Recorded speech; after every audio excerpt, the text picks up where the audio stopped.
Chief Obina was a man who had everything: money, power, respect. He owned estates in Lekki, flew private jets, and even had politicians bow to him.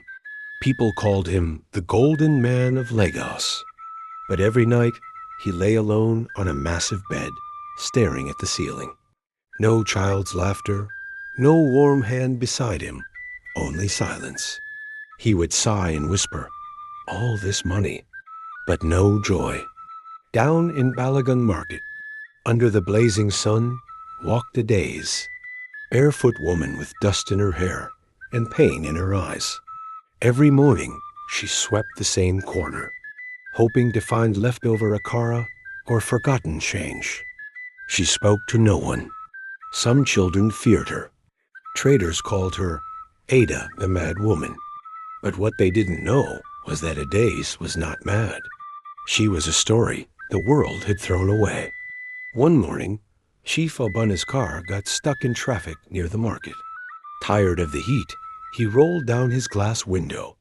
That's when he saw her. Adaze stood by the gutter, picking a bruised mango someone had thrown away. She looked up, and their eyes locked just for a moment. Her gaze was hollow, but it held a deep sorrow, like a woman who had seen more than her age could explain. Something shifted in Obina's chest. That night, Obina tossed on his expensive bed, haunted by her stare. Who is she? He wondered. Why do I feel like I've seen her before? The next day, without telling anyone, he wore a simple shirt, drove himself, and returned to the market. He needed to see her again, not out of pity, but curiosity. And something more. He found her sitting under an umbrella, eyes on the ground. He approached her slowly and offered a bottle of water and a loaf of bread. She looked at the food, then at him. She didn't speak, but took it with trembling hands. For a while, they sat there in silence. Just a billionaire and a beggar, connected by something neither could name. When Obina's friends heard he was feeding a madwoman, they burst into laughter. A whole Chief Obina? Falling for a street rat? Abeg, it's Jazzo. She don't use juju catch aim. He ignored them. When you've been rich for too long, he said, you stop being impressed by Rolex and start looking for meaning. It took weeks before Adaze finally spoke. Her voice was soft, like someone learning to speak again. I was once a final year student. My parents died in a car crash. My uncle took everything and chased me out. I slept on church benches. When I started begging, people stopped seeing me. Tears dropped from her eyes. You're the first person that asked for my name in 3 years. Obina began visiting her every week. He would bring her food, clothes, and sometimes sit beside her like a man who had all the time in the world. Some traders started noticing. One old woman whispered, "This man no be ordinary. Maybe she helped him in another life." And maybe she did.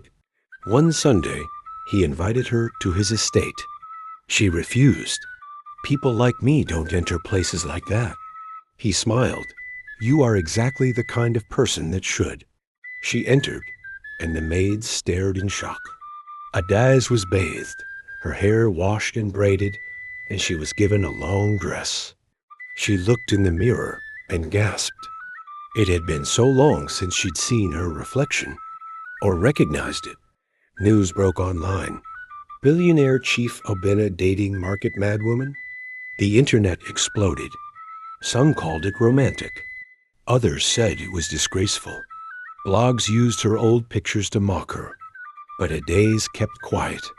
For the first time in her life, she had nothing to prove. And Obina? He smiled through it all. I don't need the world's approval, only hers. One hot afternoon, in front of the very stall where they first met, Obina knelt on one knee and brought out a small velvet box. Will you marry me, Adaze? Let's turn dust into diamonds together. She froze. Everyone watched. Some laughed. Others whispered. And then, slowly, she nodded, tears falling. Yes, yes, I will. That night, Adaze confessed, I don't know how to be a rich man's wife. I can't even pronounce some of the food names at your table. Obina chuckled and pulled her close. I didn't fall in love with pronunciation. I fell in love with your soul. The wedding shook Lagos. Obina wore a lion-embroidered egbada. Adaze wore a simple lace gown and walked barefoot into the hall, holding a Bible in one hand and flowers in the other. She wasn't the richest.